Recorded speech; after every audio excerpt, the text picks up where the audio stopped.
Good afternoon. My name is Ann Beheeler, and I'd like to welcome you to our webinar, the CCT webinar on internships and apprenticeships. It is the top of the hour, and we will go ahead and begin. Next slide. First of all, I'd like to talk about our details of this webinar.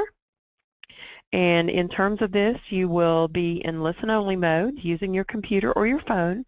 Please do ask your questions via the question window. There will be times when we address those particular questions during the presentation.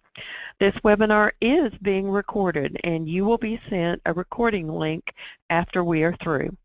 This particular webinar is brought to you by the Centers Collaborative for Technical Assistance, with additional support from the ATE Collaborative Impact Project. Next slide.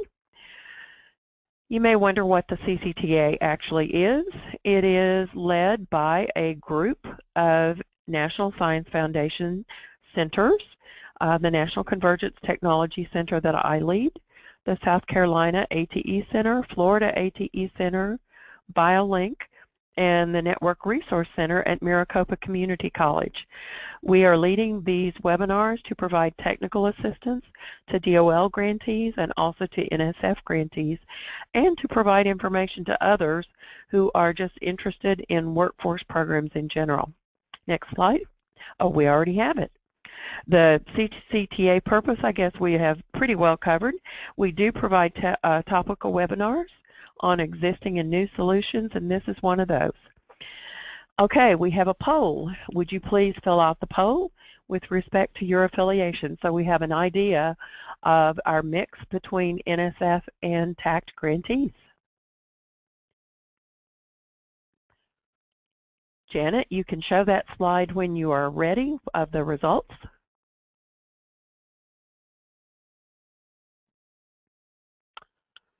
Okay, we have an interesting mix here.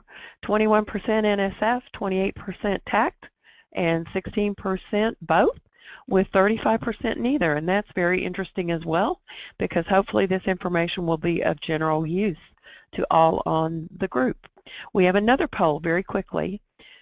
How many people are listening with you? We need to keep track of this so that we know what's actually happening, how many people we are reaching. Give you a couple of minutes on that, or actually probably less than that, probably more like a minute.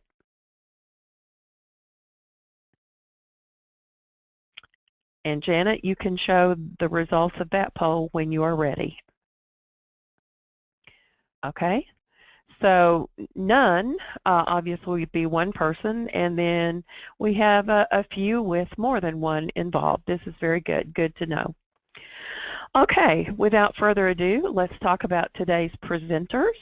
I'd like to introduce Elaine Kraft, who is the Executive Director and PI for the South Carolina ATE Center. She is our CCTA host today. I'm Ann Beheeler. I'm the moderator for today. And with us, we have Rick Roberts from the SCATE Center, who's going to present on internships. And we have Barbara Murray, who is going to present on apprenticeships. In addition, we have Lois McIntosh, who has a great deal of experience working with internships and apprenticeships, and we'll have a discussion with her at the very end. Rick, take it away. Thanks, Ann. I appreciate it. Most of you are familiar with internship programs, but in a nutshell, internship programs provide an educational experience in which students complement their academic studies with the relevant work experience.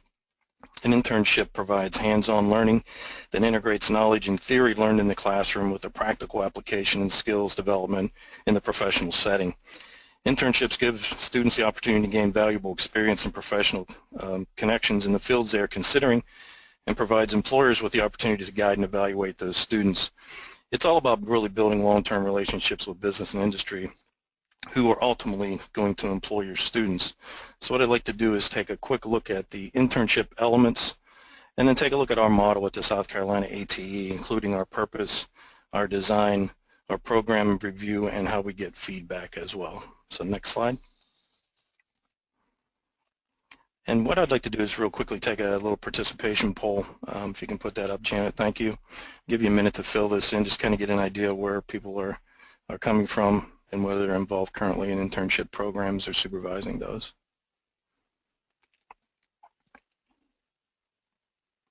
So when you're ready, Janet, we can go ahead and put those results up there.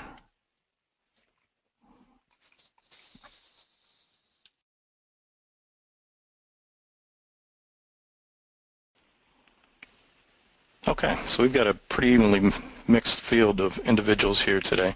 Some that are 28% that are involved in maintaining the program. I'm interested in beginning or expanding, so those of you that may or may not have programs, and then I'm not involved at all as 30%, so hopefully you'll be gaining some information about internships today in that regard. So next slide. So our internship elements in general, disciplines and qualifications. Schools have varying qualifications and also the varying disciplines in which they offer internships, and are sometimes broad and pretty varied in that regard. In terms of time and year and duration, the average internship lasts about a semester, maybe 4 months, or a summer session. We're going to talk a little bit about how ours at the AT differentiates a little bit from that. The hours, some internships are full-time, most range from 10 to 30 hours per week.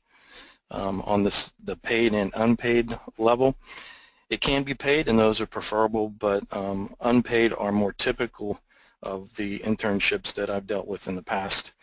Normally an internship doesn't receive any employee or retirement benefits from the employer, and if you have some questions about pay, at least the minimum pay, you can refer to the U.S. Department of Labor's fact sheet number 71 entitled Internship Programs under the Fair Labor Standards Act, and it provides guidance regarding whether those internships should be paid the minimum wage. Credit for non-credit, I talked briefly about this. They can be for credit or non-credit or any combination of this, and unpaid and a combination of credit or not credit and paid. Internships for credit should include input from the faculty advisor and academic counselor, and some of those internships actually may tie to a capstone course in some regards. Insurance benefits for the students. Insurance benefit packages are sometimes offered through the employer, but this is more the exception than the rule. And then in terms of monitoring evaluation, each semester the participating company and the college faculty advisors, or who is assigned to do the supervision of interns, should evaluate the student internship work and academic performance. This would include work ethic, dependability, teamwork, flexibility, communication skills, organization skills, and the overall performance of the job. Next slide. So on our premise and purpose at the South Carolina AT Internship and Industry Consortium model, we want to make learning relevant. And internships provides the students with a unique opportunity to gain those academic and practical experience simultaneously. And this is really invaluable to the students and employers as those students move forward and the employers begin to look at those employees who are at the local schools. It will promote student employability. We connect the students to employers. They gain that diverse in experience in diverse settings and in different employment opportunities. Employers build their own future workforce. Through the AT internship, the college and participating industries prepare students for rewarding careers and highly skilled technicians through a cooperative arrangement that combines classroom theory with that practical on-the-job experience in their industry. We have industry consortium bylaws, and they kind of level the playing field with our particular internship program. Area industries and the college collaborate on this ongoing development and implementation and evaluation of internship requirements. So basically the industry drives those consortium policies and guidelines, and the college provides flexibility to align those industry needs. And we'll talk a little bit more about this later in terms of scheduling coursework, the sequences, the lengths of the internships as they move forward. So next slide. Our industry partnership elements. Employers with consortium define the program parameters. So this could be an all-day internship. It could be a year-round internship. They determine those pay scales that they hire internships into. So our industry consortium members participate directly also in the student screening and selection process and review of resumes. They also determine maximum pay. They've recommended and established a Tuesday, Thursday student work schedule. We'll touch on this a little bit in a couple of slides and how the work segment of the webinar.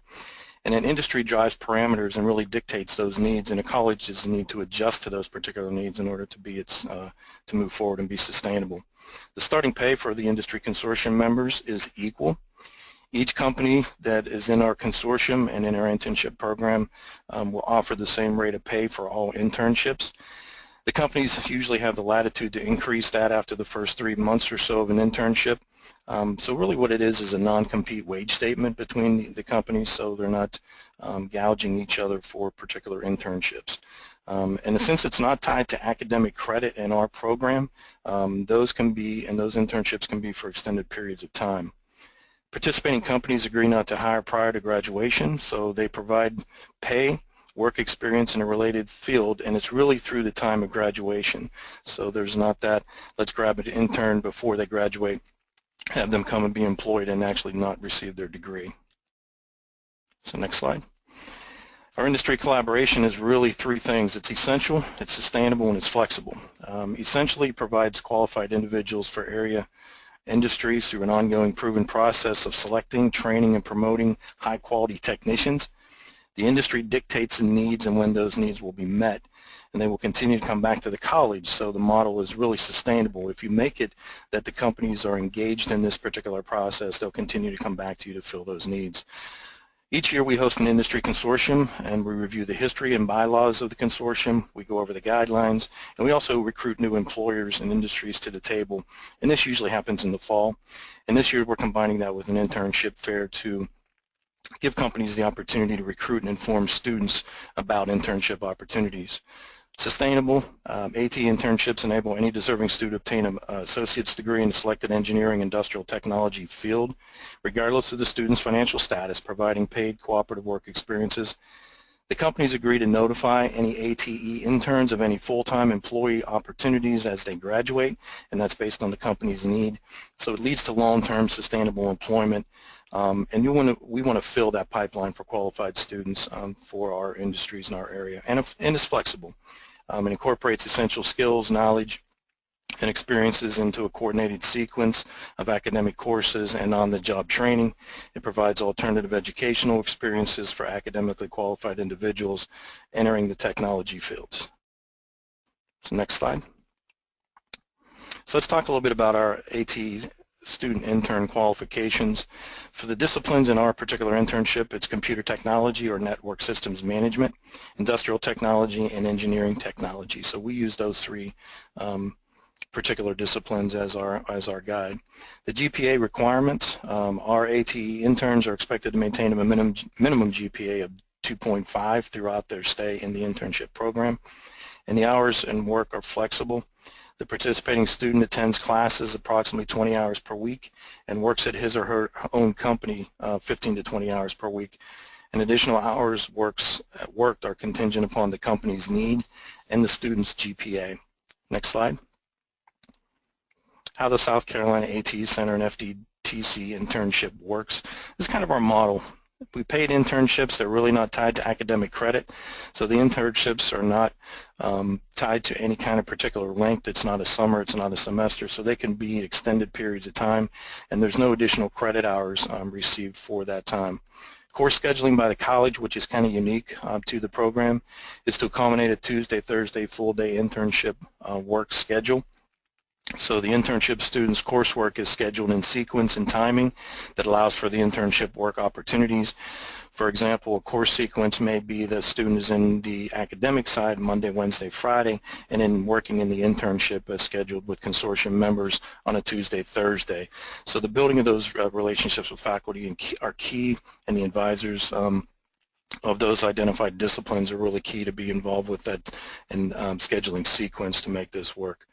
The duration, our internships can begin really in the second semester, which is not the case at a lot of institutions, and continue through graduation. So our internships can be year-round, starting as early as the second semester, and eliminates really any of those restrictions on the durations of any of the internships. The hours are limited to 20 hours a week. The only exception would be if a student is in coursework that is 3.0 or better, and that is available through the employer, the increased number of hours. How the SCE works continued. The benefits and insurance depends on the company and how the student is paid. The college student insurance covers a work-based learning here at Florence Darlington Tech while they're on the site. Other benefits only if the employer really provides them, but that's very, very rare that those employee benefits are given to internships. Our payment methods, the industry hires and pays the intern directly, or they may hire the internship or the intern through an employment agency or third-party hiring agency. Usually this seems to be, in my opinion, a shorter term, and then looks for longer-term employment needs, maybe 1 to 3 months. Or they may have the internship paid via stipend donation to the Florence Darlington Foundation, and I'd like to talk a little bit more about that. So next slide. This is kind of unique again to our particular program, where the foundation is succinctly involved in the internship program, and the intern is paid a stipend at an hourly rate for hours worked. They're paid bi-weekly. The ATE provides monthly timesheets and pay sheets to the internship. The students receive a 1099 form at the end of the year, so there's no taxes taken out from the foundation. And the foundation staff facilitate security background checks, arrange for drug screening. They actually pay the interns, and the invoices are then sent to the employers for the internship payments and a service charge. And the service charge, which is kind of an upcharge on the hourly rate that we would charge those employers, go to an ATE account in the foundation to support student recruitment, ATE student activities, and obviously the industry consortium meeting and expenses to go along with that. So it's a way, again, about a way to sustain the program moving forward. The college flexibility, it's managed by the college staff. I'm sorry, next slide. It's managed by the college staff and the SCATE Center staff. Resume review with the students. We provide assistance with resume screening for industry partners, interviewing, scheduling, pre-employment services in conjunction with FDTC Foundation.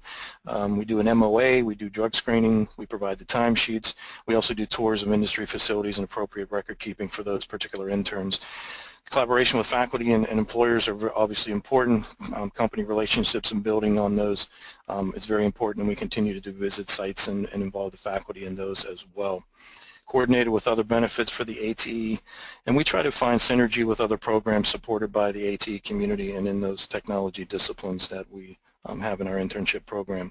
In terms of evaluation, each semester the participating company is evaluated, and the internships are evaluated based on the work and academic performance. Usually this involves a visit by the ATE staff or advisor to the internship site at least one time a semester, and evaluating those areas that we previously mentioned and experiences as a whole in that regard, and we keep track of those as we move forward for quality assurance. So in a nutshell, as we move forward, it's a win-win. The students are provided with a work experience in a related field. It provides a better than minimum wage normally in our setting employment. There's a high percentage of leads, those internships that lead to employment after graduation. We had an employer just recently that took 5 of our interns, and at the end of the semester they hired all 5. So we're very happy about how that connection has been working. In terms of employers, their expanded access to engineering and industrial technicians in the area. They have the opportunity to screen and select interns. They have the flexible length of internships and the opportunity to grow a future job-ready workforce. So it's also a cost-effective public-private partnership that supports the economic development and placement of technicians in the area. So that's our program. If we have questions, we can take those at the end. So thank you. Thank you, Rick. That was very informative. I'd like to move without further ado to Barbara Murray, and we are going to take questions at the end. So go ahead and keep those questions coming. Barbara is the Executive Director and the Principal Investigator for the SMART Center that is based at Tidewater Community College in Virginia. They are a regional center, however, they actually impact people globally in preparing maritime and transportation workers. So Barbara, take it away. Thank you, Ann. Yes, the SMART Center actually works for preparing the national workforce for the maritime and transportation centers, maritime transportation industry, excuse me. And so that means coast to coast, but it also means in the middle of the country. And so what we've been working with, which is unique with the SMART Center, is actually focusing on using a registered apprenticeship as our backbone.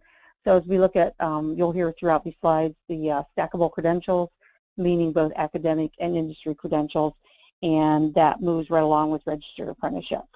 So let's move to the next slide, and this slide, thank you. And really what's happening with registered apprenticeship, just the growth has been amazing. And just a little over 2 years ago, our president and the Secretary of Labor announced that registered apprenticeship was going to double over the next 5 years. So all of the sound and noise and action you've been seeing, we've gone from about 375,000 registered apprentices just simply at the end of 2013, and we are in 2016 at over 400,000, approaching 500,000 apprentices. That reach, that work, that awareness, how we're doing that, how we're adding academic credentials into that, is all working towards getting over 750,000 registered apprentices in programs throughout this structured piece over the next 3 years. So let's stay on this slide for a moment. What is registered apprenticeship?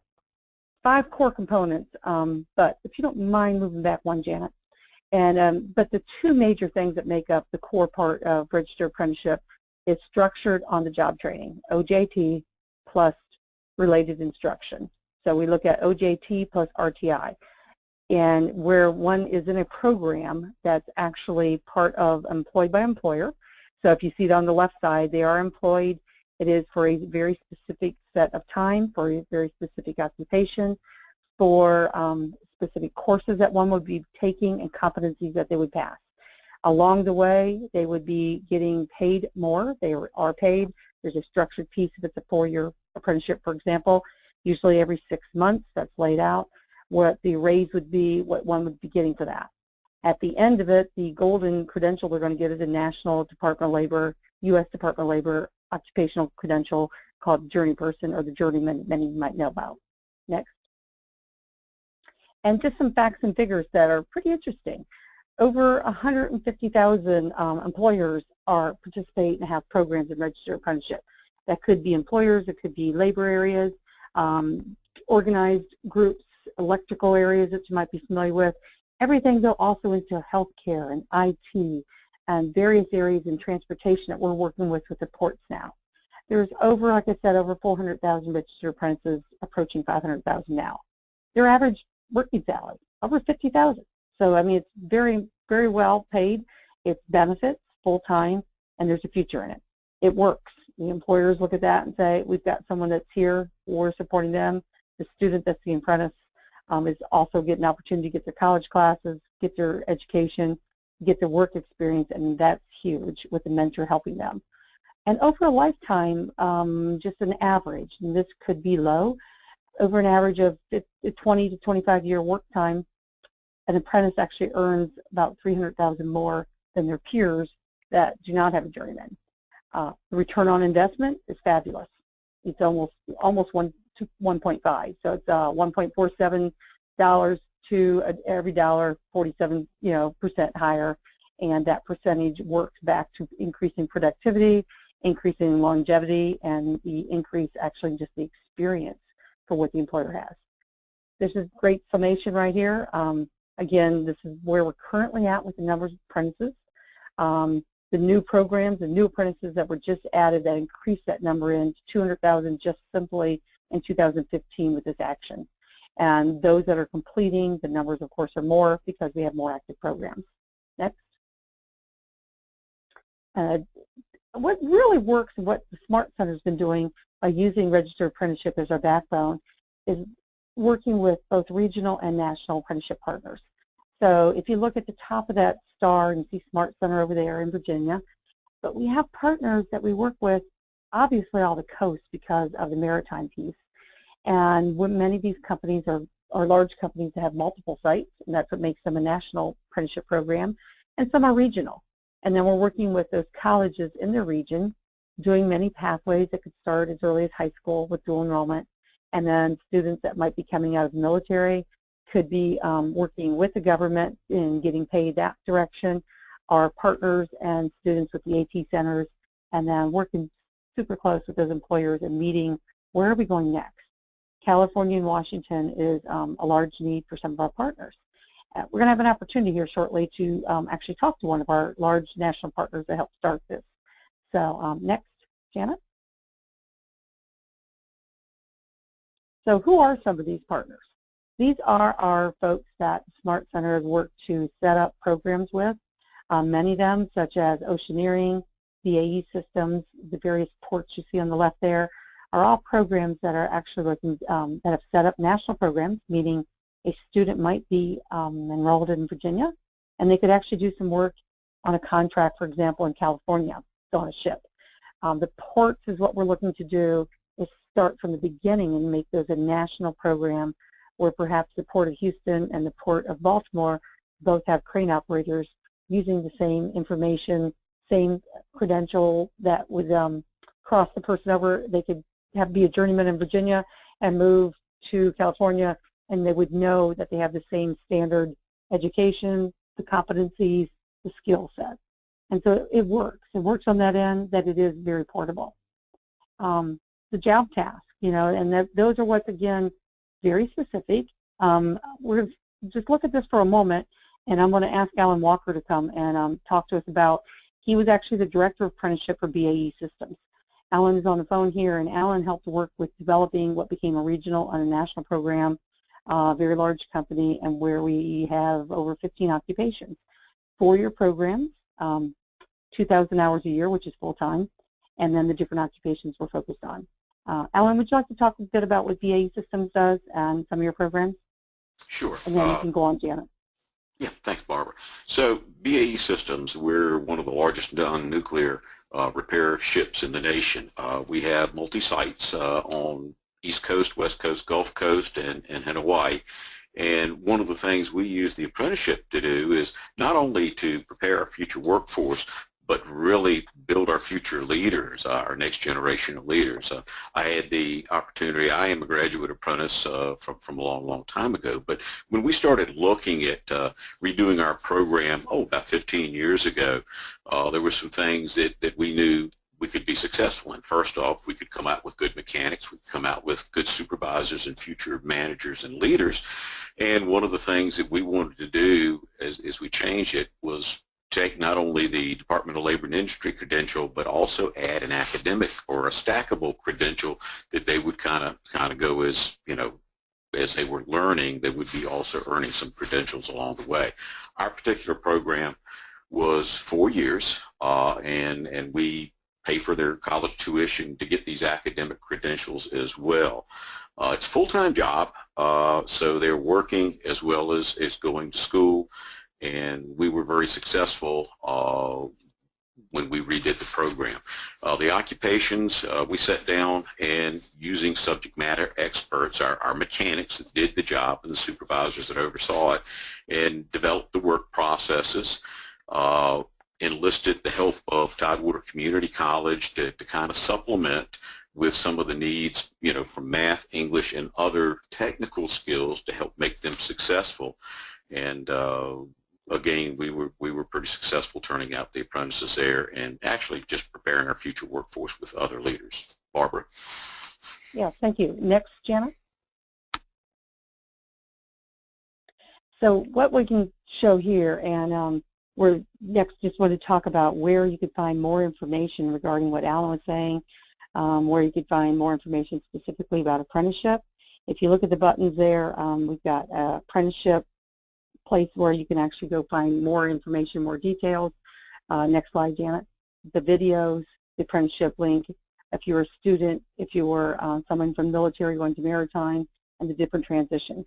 What we're going to show you now is, throughout those videos, the Smart Center has what's called the Smart Choice videos. And there's about 17 of these now. They all feature apprentices. And right now, if your screen goes blank when we show this video, you'll need to hit escape and you can watch this. And I'm going to let it introduce. I was working at an auto repair shop.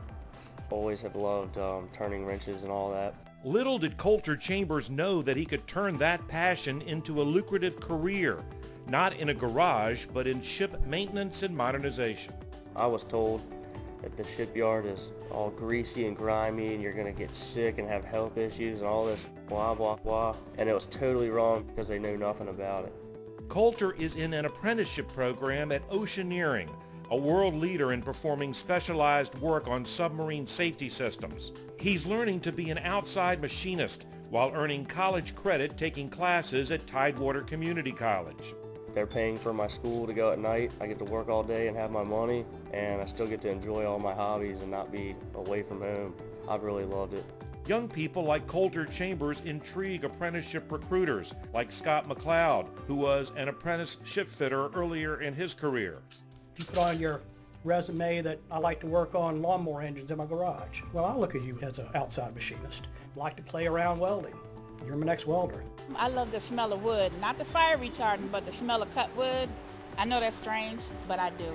A Navy veteran, Cheryl was working below her skill level when she heard about an apprentice program at BAE Shipyard in Norfolk, where she is on track to become, appropriately, a marine carpenter. Cheryl's now earning valuable academic and industry credentials as well as a decent paycheck. Well, financially, I own my own home. My vehicle's paid off. I'm able to save some money and pretty much come and go as I please. I was in the Navy for 5 years as a machinist mate. Now a maritime apprentice at Oceaneering, Jennifer Gilbert is learning technical writing while attending school in the evening, all paid for by her employer. My next step would be lead planning position, then maybe a production manager, and then so on and so forth to slowly work my way up through the company. It just goes to show that in an apprentice program, you can do anything you want to do as long as you have the drive and motivation to do it. I'm Coulter Chambers, and I made the smart choice. I'm Jennifer Gilbert, and I made the smart choice.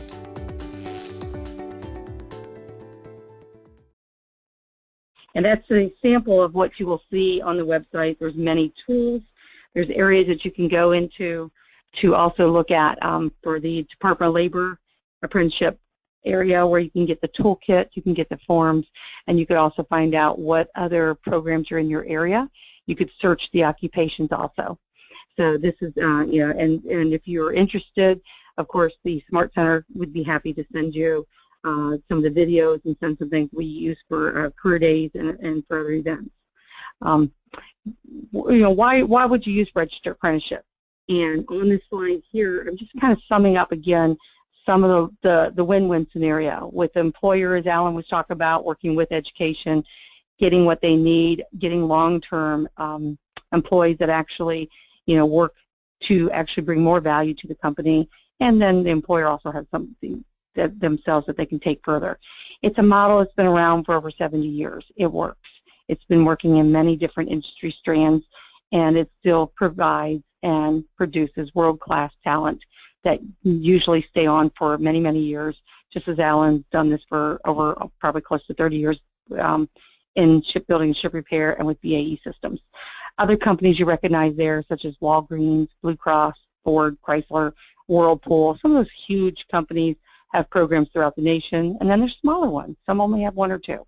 It's adaptable, it's flexible, it can be set up to work directly with what the company's needs are, and working along with that education entity, whether that's a community college, a private area, or their own program. What do you get at the end? I mean, again, the prize is the nationally recognized certificate.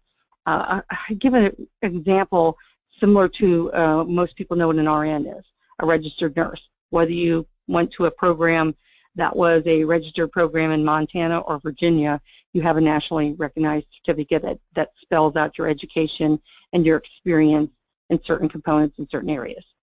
Others is the employers can be recognized as something new, something fairly new, only 2 years old, is Apprenticeship USA Leader. And you could apply to be that. The credentials are stackable, meaning that you'll earn interim credentials oftentimes with a college or academic credential. It could be a welding credential. It could be experience with the forklift, depending on what your occupation is along the way, to earning this total credential that you could go take that out and getting more pay and becoming a leader with. Next. Career pathways that are on the website, and there's a place where you look at it says career pathways. This really was a world of work and many ideas and opinions that came in that showed what is our audience that we serve from the Smart Center, from the AT Center, for example. But there's a veteran, a college graduate, a re-careering person, a young person coming from high school. What would they do? What do they take next? How do they prepare? If you see the bottom or the blue arrow, and what can they earn? Those first academic credentials, those could be earned. They could get them into an apprenticeship program easier. They stack along with those next industry credentials, could earn an industry credential that tops that off, getting an associate degree and moving on up. Along the way, as they move up, the pay goes up. Next, Janet. and that's what this is showing. As if you look at there and focus in on the middle, the associate degree, the bachelor degree, and the apprentice. And you really know this is overall, we look at most new apprentice grads are actually earning more than students graduating with a bachelor's degree. And the beauty of that also is with that earn and learn model, they're usually not only making good money and getting benefits, but they don't have the bills because the employers usually will pay for all their schooling. And so when they get that education piece, they're moving right out there, they're becoming leaders. And many of those most inspired will go on to an advanced degree. Some will stay at that apprentice graduate and with their journeyman, and some are going to go ahead and finish their degrees.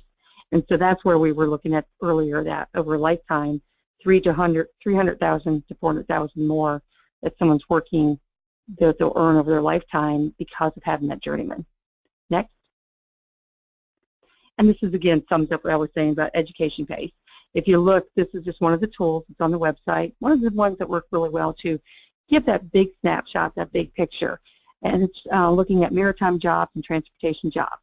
If you start at the bottom of this list and look up, starting from high school or high school diploma, what could one start with? What do they get paid by minimal skills or education there? As they learn more, get more credentials, you see that the pay goes up. Examples of those types of jobs. And as you get in the middle of the page with the certificates, the degree, and then the registered apprenticeship above that, you see what happens. Salary range from about 40 to 70 or 80,000, depending on that occupation. Cap that off with an advanced degree, and that goes up. So one of the things you also saw that I want to make sure we take away with this is the RAC, the Registered Apprenticeship College Consortium. Again, a newer entity that was begun by U.S. Department of Labor, Apprenticeship USA, about 2 years ago. And we would love for you to look at this website, join that, learn much more about it. You could become an education institution now can become a sponsor where that wasn't before. So you can learn more about that. Collectively, they're going to be doing their first conference this fall in the end of October for the registered apprenticeship members that are in this college consortium. And so I invite you to learn more about that, ask us more questions, and to go in there and find out how you can become a part of that if you're interested. Next. Okay. Alan, do you have anything to add that I missed on? Yeah, this is perfect. Go ahead. Just say one thing, why an apprenticeship? Well, an apprenticeship, and I'm going to talk like a parent now, why wouldn't you want your child to get a job where they're going to pay for education even outside of work, and in a 3 or 4 year time frame earn better than $50,000 a year, and at the end of that have a college credential, an industry credential, and no student loan debt. And on top of that, graduate apprentices are retained by businesses and in fact become future leaders. So that's kind of my plug for the apprenticeship. Thank you. Okay, thank you very much. Thank you, Rick. Thank you, Alan. Thank you, Barbara. I have a few questions here that have come in, and feel free to ask more. You may certainly enter more. One question was that they wanted to see the slides, and in fact the slides are for this webinar and for all the webinars that we've ever done are on www.atecenters.org/CCTA. Once again, www.atecenters.org/CCTA. And further, if you're on this webinar, you will receive a follow-up email that tells you when the slides are available from this particular webinar. And the recording is also out there for all of the webinars that we have done in the past. Another question I had come in was that someone asked how a consortium can be involved. It sounds like internships are with individual companies. Maybe you could address that, Rick, about how a consortium of companies or a consortium of educational institutions might be able to work together. And then Barbara, you may want to do that too. Okay, thanks, Rick? Ann. Thanks, Ann. I think what the strength of that is now you've got the community beyond just the schools. You've got you've got the companies out there who are actually employing the individuals, and their strength in numbers. The way we pulled that together was we let them kind of take the lead on, yes, there's a need in our particular area for those particular disciplines in their particular companies, and they developed the guidelines, the rules. There was actually at one point a membership fee that was charged, and we're not doing that right now, but there was, and the companies actually agreed to pay that fee to be in the consortium. So what happened for us was that initial need was out there. We went out and decided that we were going to try to address that need, and the consortium kind of built itself from their point. And it is a process, and it does take some time, and it does take a lot of approaches to get people involved and to keep them involved.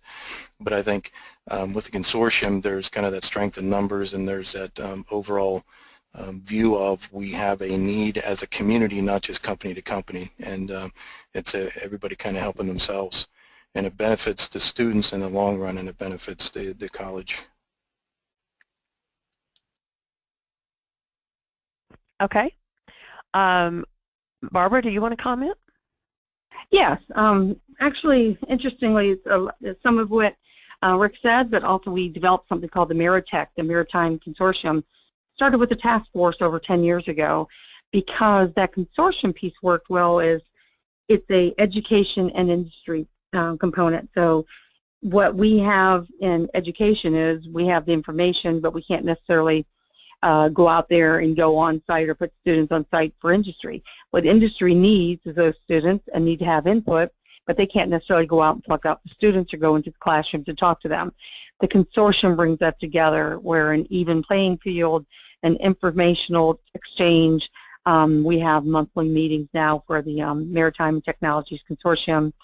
So it really was the backbone that began the Smart Center. There's over 40, almost 50 members of this, and it's anybody from counselors to the deans to the employers to new programs that begin. And from that, they've been able to lay out, here's what we need next, here's what we don't have, here's what we're looking for. Education is able to hear that. We're able to solve things. And I'm actually going to skate it to just punt it a minute here to Alan, because Alan walked in as an employer with this that helped get that start. Alan, do you want to have a couple more things you want to say about the consortium? Yeah, one of the values of the consortium is obviously similar industries, they're extremely competitive. We don't share stuff back and forth, but we all had a common problem in that we couldn't bring a skilled workforce, entry-level workforce to our places of employment. So through the consortium and through the efforts of the college and all, we were able to drill down, okay, what do we need collectively, and then leverage that to really have an effect on getting a better prepared workforce in our area. So the consortium was invaluable with that, because without that, there wouldn't have been the collaboration that we had. So. Okay, there are a few more questions. I will suggest that at the end we're going to have email addresses for the folks that are presenting. And so if your question did not get answered, please go ahead and email the people presenting, and I'm sure they'll answer. Janet, could we go to the next slide? At this point, I would like to turn it over to Elaine Kraft and Lois McIntosh to discuss actually experience of work-based learning opportunities. Elaine and Lois. Thank you, Ann. We've heard that the apprenticeship program is a fairly structured opportunity for students to get the work-based learning experiences. And if you do internships, there's a lot more flexibility, and the college is going to have to take the lead on setting a number of things up. And so thought we would talk with Lois a little bit about her experience. She's had a lot of experience in both arenas. And in terms of an internship, where would you think that in the college curriculum, where a student could be placed in an internship? How early, how late? Well, Elaine, I would say for the college realm that it's the freshman year for the second semester. I would say the second semester is not too soon. This will allow the student of the second, of the semester to get adjusted to college life after the first semester. So we even have students in high school going into internships, so and apprenticeships that you've heard from Barbara. So I would say the second semester. Okay. What about managing the employer expectations regarding what a student knows and is able to do? How do you ensure that the work they assign in to intern is challenging and relevant to the student's program of study, but not unreasonable, and also not just busy work such as filing or housekeeping tasks? Well, that's when you have to really work with the employer to make sure that the internship is well defined. Make sure that whoever is over at the career service area has really been in this process to make sure that this is defined so that the students will have a meaningful experience. When it comes to the apprenticeship, those standards are already set by the employer and Department of Labor, as we've heard before. So what about getting your students ready to go out into the workplace? There are many considerations. Rick talked earlier about making sure they're covered by insurance and that sort of thing, but you know, who at the college really needs to be involved in that process? And what do you do to prepare the students themselves, their appearance, behavior, work ethic, you know, that sort of thing? Well, one of the things that we did was we prepared the students through mock interviews. We talked to the students about dress. We made sure that the students was talking about those employability skills, making sure that they knew how to come to work on time. All of those types of things are important in this time of making sure that they have those critical skills in place for apprenticeship or internship. And who at the college should be involved in this process? You talked about mock interviews and resumes and, you know, the various prep steps. I would say your career service area and your counselors and faculty. Yes. So, Lois, once you get your program set up and you get your students out there and you're trying to match a student to an industry situation, how do you get the right fit? And what do you do if it ends up not being a good fit? Well, that can happen.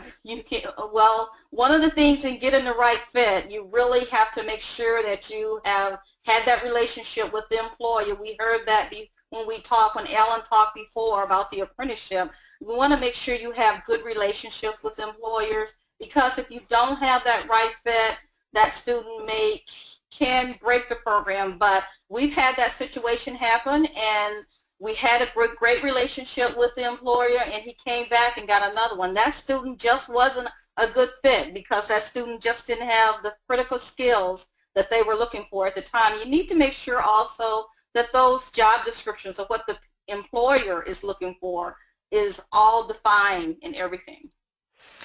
Yeah, I actually, Lois, had a situation one time where we placed an intern, and he came in and reported that he was unhappy and he wanted to quit. Well, we just were confused about this, and so we started talking with him. We said, well, what is it about the company that's not working for you? And what we learned is that this particular student was a farm boy. He had spent his entire life outside hunting and fishing and just doing things outdoors. And this was the first time that he worked indoors in a plant with no windows for a full 8-hour shift. And he realized that that was just not for him. And fortunately, because we found out about his unhappiness and did have that good relationship with the employer, we were able to get the employer a different intern, and we placed this young man with the power company who had a great opportunity for him that involved a lot of outside work. So I think fit can be sort of a work environment situation and a culture of the industry, as well as the skill sets, don't you think? Oh yes, most definitely. Fit is very important. Yes. How do you suggest that people go about evaluating these programs once you've got your students out into the workplace? That feedback loop we've heard from all of our speakers is really important. And of course that's labor intensive. It takes somebody out there to do it. So what are your suggestions in terms of how you make sure you've got a good feedback loop and evaluation process in place? Well, for us, one of the things that we did, we had a coach in place where we met with the employer and met with the student, and we had evaluation forms for the employer and for the student. That feedback is necessary for the student and the employer in order for it to be a win-win for both. So we definitely made sure those forms was did and met with the employer on a quarterly basis just to make sure that things are going well, and just to also make sure with the student that they are, sometimes the student may tell you, someone at the college something that they may not feel that they are comfortable in telling the employee yet. And having those relationships with both will help make it a win-win for both. Yeah, that's good advice. Lois, do you have any other tips from your experience in the field with this that you'd like to share with our audience? Well, the only thing I can say, Lane, is that we continue to make this a win-win is by communication with both the student and the employer. The relationship is the main thing, and that will always make a win-win for both. Oh, I think you're absolutely right about that. Okay, Ann, I think we're back to you if there are any more questions in closing. I think we will move on past the questions at this point, and we're going to talk about the next webinar. You see that showing? This is a webinar to focus on using social media. I'm working with Gordon Snyder, who's also heavily involved in the ATE program, on a research project right now on using social media as a tool for not only reaching a greater audience, but as a tool for actually growing enrollments. And I hope you will join us for this particular webinar. I think you'll find it fairly interesting for you. And then we have other upcoming webinars that are listed also at the website that is shown below. All right, next. Could we skip to the next slide first, which shows the contact information, and let that show for just a bit so that people can write down those contacts? Again, this will be on the website in a few days, but if you are just really wanting to ask another question, this might be the way to do it. And actually, now that I look at the timing, we may have room for one more question. So I'm going to make an audible call here myself and ask one of them. Barbara, are you still on? Yes, I am. Okay, there was a question. You mentioned that apprentice folks oftentimes earn more than bachelor's degrees. Do you know whether or not that is still true 10 years later for the bachelor's degree and the apprentice? It depends on what the occupation is and then what the degree is. And actually, if you don't mind, I'm going to actually, because it actually happened, for example, with Alan, with many they had over a couple hundred apprentices that he managed and watched this go through. Alan, you want to give an example? Yeah, best example I have is one of our graduate outside machinists. She actually was the first one to graduate with Associates of Applied Science and Maritime Technologies.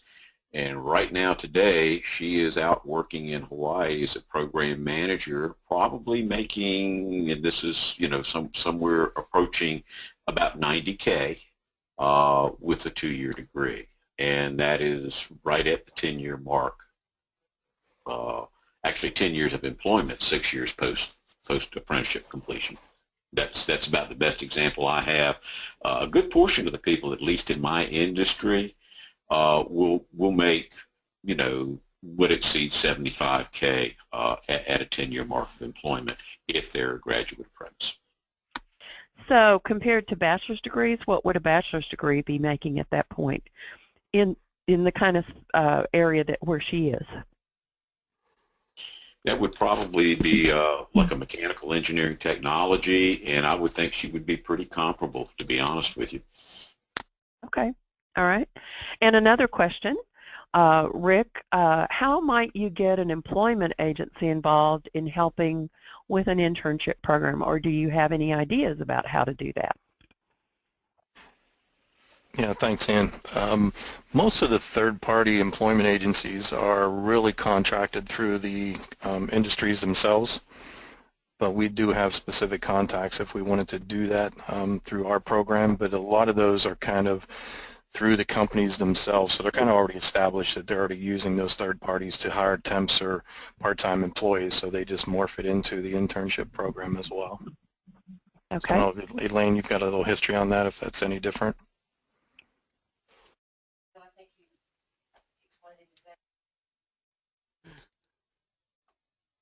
Okay. All right. Well, thank you very much. I'll turn it over to you, Janet. We're going to ask you please to do our survey, our end of webinar survey. Again, we need to go through and learn what we might be able to do better and what you liked. So we appreciate you coming today. Thank you, Rick. Thank you, Elaine. Thank you, Barbara. Thank you, Alan. Thank you, Lois. And thank you, Janet, for the brains behind the technical side of this. She's done a very good job of helping with us, and we appreciate all of you for coming today. Thank you very much.